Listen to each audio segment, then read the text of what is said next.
வணக்கம் ஸ்ரீ காளியம்மன் சரணம் ஸ்ரீ காளியம்மனை போட்டு நான் உங்கள் அன்பு ஜோதிடர் அன்பு நண்பர் கார்த்திகை ரகுராம். நம்ம இன்னைக்கு பார்க்கக்கூடிய தலைப்பு எல்லாருமே தெரிஞ்சு வச்சுக்கக்கூடிய மிக முக்கியமான தலைப்புங்க. 8ஆம் இடத்தில் அமரக்கூடிய நவகிரகங்கள். அதாவது 8வது வீடு நம்முடைய ஆயுள் ஸ்தானம் இல்லைங்களா, மறைவு ஸ்தானம், துர்ஸ்தானம். இங்க அமரக்கூடிய நவகிரகம் என்ன மாதிரியான பலனை கொடுக்குது, அதுலயும் குறிப்பா நம்ம கவனிக்க வேண்டிய பலன் தான் சொல்றேன். கவனிக்க வேண்டிய முக்கியமான விஷயங்கள். இந்த கிரக அமைப்பு இங்க இருக்குன்னா நிச்சயமா இந்த பலன்கள் நடப்பதற்கான வாய்ப்புகள் மிக மிக அதிகம், சாத்தியக்கூறுகள் மிக அதிகமாக இருக்குங்க. சரி, முதலாவதா எடுத்து பார்க்கும்போது சூரிய பகவான். சூரியன் பாத்தீங்கன்னா ஒளி கிரகம் சொல்லக்கூடிய இந்த சூரியன் 8ஆம் இடத்துல மறைஞ்சிருக்கிறார். முதல்ல இந்த ஜாதகருக்கும் அவங்களுடைய தகப்பனாருக்குமே பாத்தீங்கன்னா அந்த கருத்து வேறுபாடுகள் கன்வியூஸா இருந்துகிட்டே இருக்கும். அதே சமயத்துல பாத்தீங்கன்னா அரசு வழியில கிடைக்கக்கூடிய உதவிகள் சரிவர கிடைக்காது. அரசாங்க வழியில கிடைக்கக்கூடிய உதவிகள் சரிவர இருக்காது. 2வது பாத்தீங்கன்னா அரசாங்க விரோதங்கள் தேடி வரும். அரசாங்க விரோதங்கள் தேடி வரும். அப்ப அரசு வழியிலையும் நம்ம அரசு ஊழியர்களிடையும் நம்ம விரோதம் காட்டாம இந்த இடத்துல இருந்துக்கணுங்க. விரோதம் பகைக்கிறோம், சண்டைக்கு போறோம்னா கண்டிப்பா நமக்கு பாத்தீங்கன்னா கண்டிப்பா அது பெரிய அளவு பிரச்சனைகளை ஏற்படுத்தி கொடுக்கும். அதே சமயத்துல 8ஆம் இடத்துல சூரியன் இருக்கும்போது பாத்தீங்கன்னா நமக்கு அரசாங்க வழியில வரக்கூடிய அனைத்து விதமான நற்பலன் நமக்கு கம்மியா தான் கிடைக்கும். அதே மாதிரி தகப்பன் மற்றும் தகப்பனாதி வர்க்கத்தின் மூலியமான உறவுகள் வகையில் நம்ம கவனமா இருந்துக்கணும். இப்போ உதாரணம் எப்படின்னா, ஒரு அப்பா அவர் பாத்தீங்கன்னா அவரோட தம்பிக்கு காசு வாங்கி கொடுக்குறார். அது அவர் மேனேஜ் பண்ணிக்காரு. ஓகே. நம்ம என்ன பண்றோம்னா, ஜாதகர் சித்தப்பாவுக்கு காசு வாங்கி கொடுக்குறார். சித்தப்பா உறவு முறைக்கு, அப்பாவோட உறவு முறைக்கு ஒரு பணம் வாங்கி கொடுக்குறார். ஜாமீன் கையெழுத்து போட்டு வாங்கி கொடுக்குறான்னு வச்சுக்கோங்க.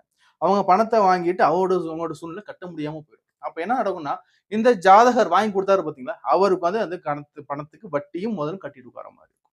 சோ இப்போ ஏன் சொல்றேன்னா, சற்று கவனமா இருக்க வேண்டிய விஷயங்கள் தகப்பன், தகப்பனாதி வர்க்கத்தின் மூலியம். அடுத்து பாத்தீங்கன்னா சந்திரன். இந்த சந்திரன் 8ல எப்படி சார் இருக்கும்? இந்த சந்திரன் 8ல இருக்காருன்னா, முதல்ல நம்ம குறிப்பா இருக்க வேண்டியது பாத்தீங்கன்னா, பெண்கள் இடத்திலையும் அதே மாதிரி தாயார் வகையிலையும், தாயார் வகை உறவு முறையில் நம்ம கவனமா இருந்துக்கணும். அதே மாதிரி நமக்கு பாத்தீங்கன்னா உடல்ல நீர் சம்பந்தமான பிரச்சனைகள் இருந்துகிட்டே இருக்கும். உடல்ல நீர் சம்பந்தமான பிரச்சனை இருந்துகிட்டு இருக்கும். அதே மாதிரி நீரால இடையூறுகள், கண்டங்கள், ஆபத்துகள் வரும். புரியுதுங்களா? நிறைய பேர் பாருங்களேன், ஒரு ஜூஸ் குடிப்பாங்க. தண்ணி அப்படியே பொறையேறிக்கும். பொறையேறி அப்படியே கண்ணு முக்காலும் தண்ணி ஃபுல்லா வந்துரும். அதுக்காக ஆஸ்பத்திரி போய் செலவு பண்ணிட்டு சில பேரு குளம் ஆழமே இருக்காது. குளிக்க போகணும்னு போவாங்க. அதுல போயிட்டு மூழ்கிப்பாங்க. அதுக்கு போய் வைத்தியம் செலவு பண்ணிட்டு இருப்பாங்க. ஆழமே இருக்காது. அதுல போய் விழுந்துருவாங்க. சோ இது மாதிரியான நீர்நிலை கண்டங்கள், நீர்நிலை ஆபத்துகளை ஏற்படுத்தும். அதே மாதிரி தாயார் வர்க்கத்தின் மூலியமா எப்பவுமே ஒரு பிரச்சனைகள் இருந்துகிட்டே இருப்பதற்கு வாய்ப்புகள் உண்டு. அதே மாதிரி தாயாருக்கும் உடல் உபாதைகள் கொடுக்கறதுக்கு வாய்ப்புகள் இருக்கு.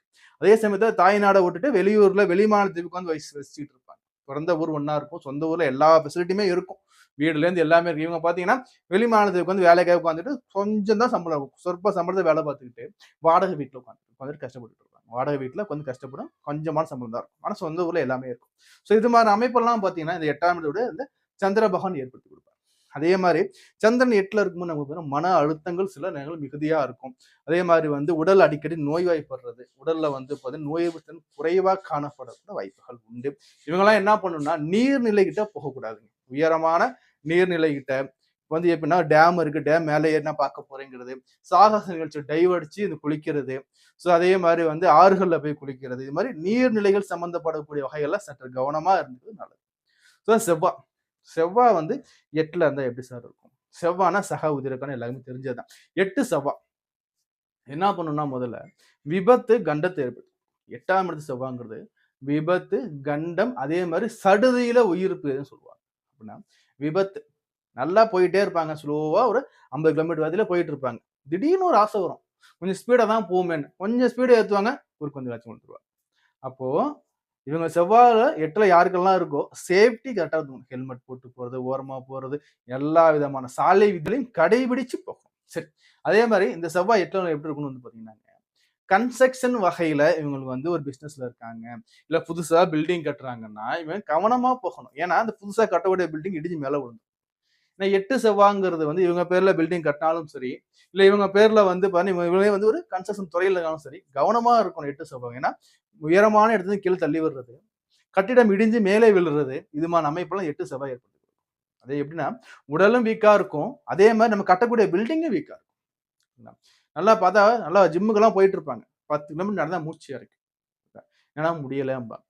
பார்த்தா 8ஆம் இடத்துல இந்த செவ்வாய் பகவான் உட்கார்ந்திருப்பாங்க. ரத்தம் சார்ந்த அந்த நோய்கள் இருக்க வாய்ப்புகள் உண்டு. ரத்தம் சார்ந்த நோய்கள் இருக்க வாய்ப்புகள் உண்டு. ரத்தத்துல அனிமிக் இருக்கிறது. ஸோ அதே மாதிரி வந்து ரத்தத்துல வந்து பார்த்தீங்கன்னா, சில நேரம் ஓவரா இருக்கும். அதிகமானாலும் பிரச்சனை, கம்மியானாலும் பிரச்சனை. அது மாதிரி இருக்கிறது. ஸோ அதே மாதிரி வந்து பார்த்தீங்கன்னா வந்து சகோதர வகையிலான அந்த பிரச்சனைகள் சந்திக்கிறது. அண்ணன் தம்பி கூட அடிக்கடி சண்டை வர்றது. சில நேரங்கள்ல வந்து பார்த்தீங்கன்னா, வந்து வெட்டு குத்து வரைக்கும் போயிட்டு பிரிஞ்சு இருப்பாங்க. ஸோ இது மாதிரி அமைப்பு குடுக்குறது. அண்ணன் பேர்ல சொத்த வாங்கிட்டு கஷ்டப்படுறது, ஏமாத்திட்டு போயிட்டாங்க. எங்க அண்ணன் பேர்ல ஏமாத்தி போயிட்டாங்க. பணத்த வாங்கி அண்ணன்ட்ட குடுத்துட்டு அண்ணன் கட்டாம போறது. இது மாதிரி அமைப்புகள் எல்லாமே குடுக்கும். 8 செவ்வாய். புரியுதுங்களா? அதே 8 செவ்வாய் என்னன்னா, உயரமான இடத்துக்கு போகக்கூடாது. அதே மாரி வண்டி வாகனத்துல கவனமா போகணும். அதே மாரி வந்து செவ்வாய் இன்னொரு வகையில எடுத்து பார்த்தீங்கன்னா, மருத்துவ கிரகம். அப்போ என்ன நடக்கும்னா, மருந்துங்கிறது தப்பா மாத்தி எடுத்துருவாங்க. தவறான டாக்டர்ட்ட போயிட்டு தவறான சிகிச்சை எடுக்கிறது. இடது பக்கம் கிட்னி அறுவை சிகிச்சை பண்றது போல வலது சைடு மாத்தி பண்றது. இடது கண்ல அறுவை சிகிச்சை பண்றது, வலது கண்ல மாத்தி பண்ணிறது. மருந்த மாத்தி எடுத்துக்கிறது, மருத்துவம் தப்பா பண்ணிறது. இது மாதிரியான அமைப்புகள் இந்த 8ஆம் இடத்துல செவ்வாய் இருக்கணும் வருவதற்கு வாய்ப்புகள் அதிகம். அப்போ நம்ம எல்லாத்தையும் கவனமா இருந்துக்கணும். அதே மாரி வந்து எப்படின்னா, போலி டாக்டர் நம்பி ஏமாந்துடுறது. அதே மாரி வந்து பார்த்தீங்கன்னா வந்து தேவையில்லாத மருந்த எடுத்துக்கிறது.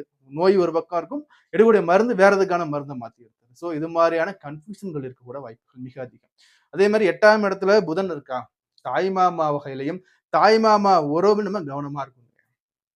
8ஆம் இடத்து புதனு அம்மா வழி சொந்தங்கள், அம்மா வழி மாமா இருந்தாலும் சரி, அப்பா வழி மாமா சரி, கவனமா இருக்கணும். ஏன்னா, இதுல இருந்து மோசடி நடக்க வாய்ப்புகள் உண்டு. எங்க மாமாவ நம்பி நான் தொழில் ஆரம்பிச்சேன். மாமாவ நம்பி நான் இன்வெஸ்ட்மென்ட் பண்ணேன். பணம் வாங்கி அவருக்கு குடுத்தேன். அவர் என்னை ஏமாத்திட்டாருன்னு சொல்லக்கூட அமைப்புகள் உண்டு. இந்த 8ஆம் இடத்து புதன். அதே மாரி 8ஆம் இடத்து புதன் எப்படின்னா, படிக்கிற காலங்கள்ல நம்ம கவனமா இருந்துக்கணும். 8ஆம் இடத்துல புதன் இருந்து அந்த ஸ்தானமும் வலுவா இல்லைன்னா, படிக்கிற காலகட்டங்கள்ல எக்கச்சக்கமான இன்னல்களையும், எக்கச்சக்கமான துன்பங்களையும் அனுபவிக்க வாய்ப்புகள் வரும். அது என் நம்பர் ஆஃப் இருக்க கூட வாய்ப்புகள் உண்டு.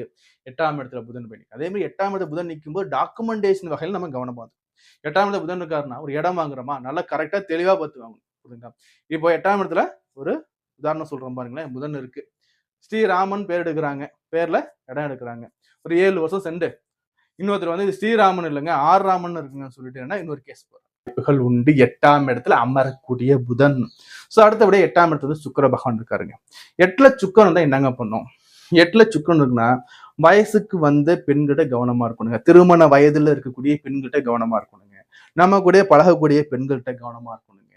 ஏன்னா, எப்படின்னா இங்க மோசடியில மாட்டிப்போம் நம்ம. அதான் ஒரு பிரச்சனை. தெரியாம காதல்ல விழுந்து, அந்த காதல்னால எக்கச்சக்கமான பிரச்சனைகள், பொருளாதார இழப்பு, நகை, நட்டு, பணம் இழப்பு, அதே மாரி பார்த்தீங்கன்னா, சொத்து பத்துக்களை வீணா விட்டுறது, எக்கச்சக்கமான பிரச்சனைகள் எப்படி வரும்னா, வாலிப பெண்களால வருவதற்கு வாய்ப்புகள் உண்டு. சர்க்கரை நோய் வரக்கூட வாய்ப்புகள் உண்டு.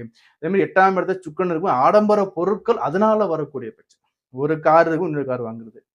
இது ஆடம்பரத்தால வரக்கூடிய பிரச்சனை தான். எப்படின்னா வந்து, இந்த கார வாங்குவோம். அந்த வாங்குற கார் ஒரு ட்ரபிளோட வரும். இப்ப ஆடம்பர பொருட்கள் விஷயத்திலயும், பெண்கள் வகையில நம்ம கவனமா இருந்துக்கணும். சுக்கிர பகவான் 8ல இருக்காருன்னா. ஸோ அதே மாரி வந்து 8ஆம் இடத்துல இந்த கிரகம் எல்லாம் பார்த்தோம் இல்லைங்களா? மிக முக்கியமா சனி. 8ல சனி இருந்தா என்ன சார் ஆகும்? 8ல சனி இருக்கிறது வந்து பார்த்தீங்கன்னா, பழைய பொருட்கள் வகையில நம்ம கவனமா இருந்துக்கணுங்க. முதல்ல பழைய பொருட்கள். அதே மாரி வந்து பார்த்தீங்கன்னா, அன்றாடம் பிழைக்கக்கூடிய அந்த தொழிலாளர்கிட்ட கவனமா இருந்துக்கணுங்க. தினமும் வந்து வேலை செஞ்சு, அது எப்படின்னா வந்து சித்தாள் வேலை சொல்றாங்க பார்த்தீங்களா? தினக்கூலின்னு சொல்லுவாங்க. இது மாரி தொடர்ந்து அன்னைக்கு வேலைக்கு போனா தான் அந்த காச வச்சு குடும்பம் நடத்த முடியும்னு சொல்லக்கூடிய அந்த மாரி ஏழ்மை நிலையில இருக்கக்கூடிய இந்த ஊழியர்கிட்ட கவனமா இருக்கணுங்க. நம்ம அங்க போயிட்டு அவங்ககிட்ட ஏமாத்துறோம், அவங்ககிட்ட மோசடி பண்றோம்னா, நிச்சயமா இதோட எஃபெக்ட்ங்கிறது சனி பகவான் வேற லெவல்ல காட்டுவார். புரியுதா? ஸோ நான் அதோட வகையில ஒரு பிரச்சனை ஆச்சுன்னா, அந்த பிரச்சனைய எக்கச்சக்கமான செலவு பண்ணி எல்லா சொத்தையும் இழக்க கொண்டு அப்ப 8ல இதுக்கு வந்து கவனமா இருந்துக்கோங்க. பழைய பொருட்கள், பழைய பொருட்கள்ல கவனமா இருக்கணும். மிக மிக கவனம் பழைய பொருட்கள். பழைய ஊசி இருக்கு, பழைய ஆணி யூஸ் பண்ண போனா அது கையில கிழிக்கும். அது செப்டிக் ஆயி ஆஸ்பத்திரி போகும். ஒரு சின்னோண்டு ஆணி அடிக்கணும்னு நம்ம பார்ப்போம். பழைய ஆணி இருக்கும். எடுத்து அடிவோம், லைட்டா துரு இருக்கும். கையில கிழிச்சுக்கும். அது செப்டிக் ஆயி ஆஸ்பத்திரி போயிட்டு அதுக்கு ஒரு 5000 10,000 செலவு பண்ணிட்டு இருக்கோம். யாருக்காவது இது நடக்கும்? 8ல சனி இருந்தா அது நடக்கும். அதே மாரி இந்த பழைய பொருட்கள்ல பழைய வண்டி ஒண்ணு இருக்கும். எங்க அப்பா ஓட்டுன வண்டிங்க அப்படியே இருக்குங்க. நான் ஓட்டலாம்னு இருக்கேன்னு சொல்லிட்டு என்ன பண்ணுவோம், சர்வீஸ் பண்ணி வச்சிருப்போம். அத ஓட்ட விட மாட்டோம். 2 வருஷமா அப்படியே திடீர்னு பெட்ரோல போட்டு நம்ம போட்டு எடுத்துட்டு போயிட்டே இருப்போம். டக்குன்னு பிரேக் பிடிக்காது. கீழ விழுந்து கை, கால் சரிச்சு. அது மாரி பழைய பொருட்கள்ல மிக கவனமா இருக்கணுங்க. அதே மாரி பழைய மருந்துக்கள எடுக்க தூண்டும். 8 சனின்னா, என்னைக்கோ வாங்கி வச்ச மாத்திரை, என்னைக்கோ வாங்கி வச்ச சொட்டு மருந்து, அத இப்ப யூஸ் பண்ணலாங்கிற எண்ணங்கள் மெடிக்கல தாண்டி தான் 10 வாட்டி போயிட்டு வரோம். புதுசு வாங்க மாட்டோம். அந்த பழச எடுத்து போடுவோம். அது எக்ஸ்பயர் ஆச்சுன்னு பார்க்க மாட்டோம். உள்ளுக்குள்ள போவும். அது சைட் எஃபெக்ட்ட குடுக்கும். அதுக்கு வந்து வைத்தியம் பண்ணுவோம். அப்போ 2டே விஷயம் மெயினா இருங்க. என்னன்னா வந்து பழைய பொருட்கள், இன்னொன்னு வந்து பார்த்தீங்கன்னா, உங்களுக்கு கீழ வேலை செய்யக்கூடிய ஊழியரா இருந்தாலும் சரி, அதே மாரி தினசரி வேலை செஞ்சு பிழைப்பு நடத்தக்கூடிய இந்த ஊழியர்கிட்ட சரி கவனமா இருங்க.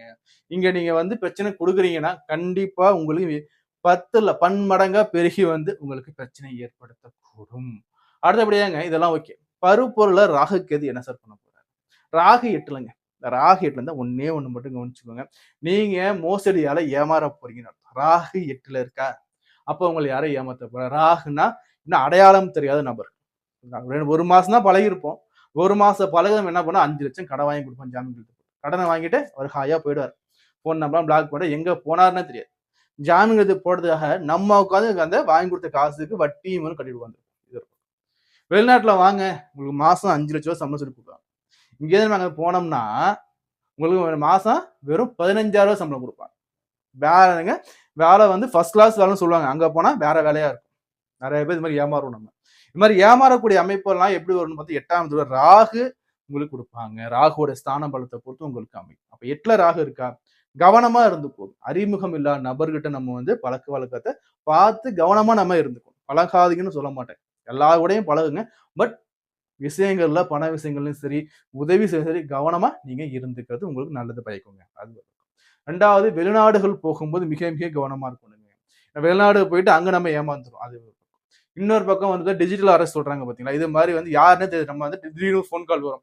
இது மாரி எங்க அக்கவுண்ட்ல வந்து தேவையில்லாத பணம் இருக்குங்க. இது வந்து சரியான பரிவர்த்தனை இல்லங்க. நீங்க வந்து எங்களுக்கு வந்து கால் பண்ணுங்க. இந்த அக்கவுண்ட்ல பணத்த போடுங்க. கிளியரன்ஸ் பண்றோம். இதுல பணத்த போடுங்க சொல்லி ஏமாத்த வாய்ப்பு. பாதி பேர் போட்டு ஏமாந்து இருக்காங்க. சோ என்னன்னா, இது மாரியான அமைப்புள்ள ஜாதகத்துக்கு இது மாரியான வாய்ப்புகள் உண்டு. சோ கண்டிப்பா நடக்குமானா, அதுக்கெல்லாம் வாய்ப்பு கிடையாது. புரியுதா இல்லையா? உங்களுக்கு நடப்பதற்கு சான்ஸை ஏற்படுத்தி கொடுக்கும் இந்த கிரகங்கள். நீங்க தெளிவாயிட்டீங்கன்னா, உங்களுக்கு எந்த பிரச்சனையும் கிடையாது. அதனால இந்த வீடியோ வந்து அச்சுறுத்துறதுக்கோ, பயமுறுத்தலோ எதுவுமே கிடையாது. 8ல ராகு இருக்கா? இந்தந்த விஷயங்கள்ல கவனமா இருங்க. ஏன்னா உங்களுக்கு ஒரு வாய்ப்பு, சான்சஸ் வரும். அந்த வர்றத நீங்க எப்படின்னா, கரெக்ட்டான ஹேண்டில் பண்ணிட்டீங்கன்னா, you are the king makers. இல்ல நம்ம தெரியாம இருக்கும்போது என்ன பண்ணணும்னா, போயிட்டு அதில போய் மாட்டிக்கிட்டு சிக்கி நம்ம சின்னாபின்னமாகுது. அப்போ 8 ராகு இது மாரி அமைப்புகள் எல்லாமே இருக்கும். அதே மாரி சரி சார். 8ல கேது இருந்தா எப்படி சார்? 8ல கேது இருக்கும்போது போலி சாமியார், அதே மாரி வந்து பார்த்தீங்கன்னா வந்து போலி மருத்துவர் இவங்கள்ட்ட போயிட்டு ஏமாறு. செய்வனையே இருக்காது. செய்வனே பண்ணிருக்க மாட்டாங்க. ஒருத்தன்ட்ட போயிட்டு செய்வன இருக்குங்க. ஆமாங்க குடுங்க. 50,00,000 குடுங்க. 5,00,000 குடுங்க. 2,00,000 குடுங்க. நான் இந்த யாகம் பண்றேன். அது பண்றேன். இது பண்றேன். போயிட்டு பணத்த விரயம் பண்ணிட்டு இருப்பாங்க. மனசுக்குள்ள எண்ணம் இருக்குங்க. 8ல கேது இருந்தாவே எனக்கு செய்வன வச்சுட்டாங்க. மந்திரிகம் பண்ணிட்டாங்க. எனக்கு இது பண்ணிட்டாங்க. அது பண்ணிட்டாங்க. எனக்கு வந்து பொறாமப்பட்டு இதெல்லாம் செஞ்சுட்டாங்கன்னு சொல்லிட்டு அந்த எண்ணங்கள் உங்க மனசுக்குள்ள வரும். நம்ம அதுக்காக போயிட்டு நம்ம போயிட்டு யாரையும் நம்பி ஏமாறக்கூடாது. ஏன் நான் சொல்றேன்னா, 8ஆம் இடத்துல கேது, 8ஆம் இடத்துக்கு கேது குழப்பமான மனநிலை ஏற்படுத்துவதோட மட்டும் அல்லாது, நம்மள வந்து எப்படின்னா தடமாறி போக வைக்கும். ஸோ அப்போ இந்த மாரியான விஷயங்கள் நம்ம கவனமா இருக்கணுங்க. அதே மாரி வந்து மருத்துவம். இந்த மருத்துவம் எடுக்கும்போது இந்த கேது மருத்துவ கிரகம் கூட 8ல இவர் உட்காரும்போது எப்படின்னா, மருத்துவம் சம்பந்தமான பிரச்சனைகளையும் ஏற்படுத்தி கொடுக்கும். டாக்டருக்கே படிச்சிருக்க மாட்டாங்க. அவங்கள பெரிய டாக்டர்ன்னு நெனச்சுக்கிட்டு நம்ம வைத்தியம் பார்த்துக்கிட்டு இருப்போம். நம்ம வந்து ஒரு சைட் எஃபெக்ட்க்கு ஆரம்பிச்சப்ப தெரியும் அவரு டாக்டரே இல்ல. சரி நீங்க ஏமாத்திட்டீங்களே! அமைப்புகள். அதே மாரி வந்து மோசடிகள்ல சிக்குறது. மோசடிகள்ல போயிட்டு சிக்குறது. ஏமாறுறது. குறிப்பா ஏமாறுறது. இதுமான அமைப்பு எல்லாமே குடுக்கும். ஸோ எது வகையில இருக்குன்னா, ஆன்மீகம் சம்பந்தமான ஏமாறுறதுக்கு வாய்ப்பு இருக்கு. ஆன்மீகம் சம்பந்தமாக ஏமாறுறதுக்கு. அதே மாரி வந்து பார்த்தீங்கன்னா, ஆருடம் சம்பந்தமாக ஏமாறுறதுக்கெல்லாம் வாய்ப்புகள் உண்டு. அப்ப என்ன பண்ணா, சரியான ஒரு நபர தேர்ந்தெடுத்துக்கணும். எப்படின்னா, ஒரு நல்லா விசாரிச்சு ஒரு மருத்துவமனைக்கு போறது. டாக்டர் வந்து நல்லா விசாரிச்சுட்டு, நல்லா தெரிஞ்சவரான்னு விசாரிச்சுட்டு போறது. ஒரு ஆன்மீக நிலையத்துக்கு போறோம்னா வந்து, அவர் எப்படி, பேக்ரவுண்ட் எப்படி எல்லாத்தையும் தெரிஞ்சுக்கிட்டு, இது சரிதானான்னு கன்ஃபார்ம் பண்ணிட்டு நம்ம அங்க போகும்போது நமக்கு நன்மை பயக்கும். ஸோ ஆக மொத்தம் இதுவரை நான் பார்த்தது பாத்தீங்கன்னா, 8ஆம் இடத்துல இந்த நவகிரகங்கள் இருந்தா என்ன மாரியான பலன்கள குடுக்கும் நம்ம தெளிவா சொல்லிருக்கோம் இல்லைங்களா? இத என்ன பண்ணுங்க, உங்களுடைய சுய ஜாதகத்தோட கம்பேர் பண்ணுங்க. எப்படி சார் பண்றதுன்னா, உங்க சுய ஜாதகத்துல லக்னத்துக்கு 8ஆம் இடத்துல என்ன கிரகம் இருக்குன்னு பாருங்க. புரியுதுங்களா?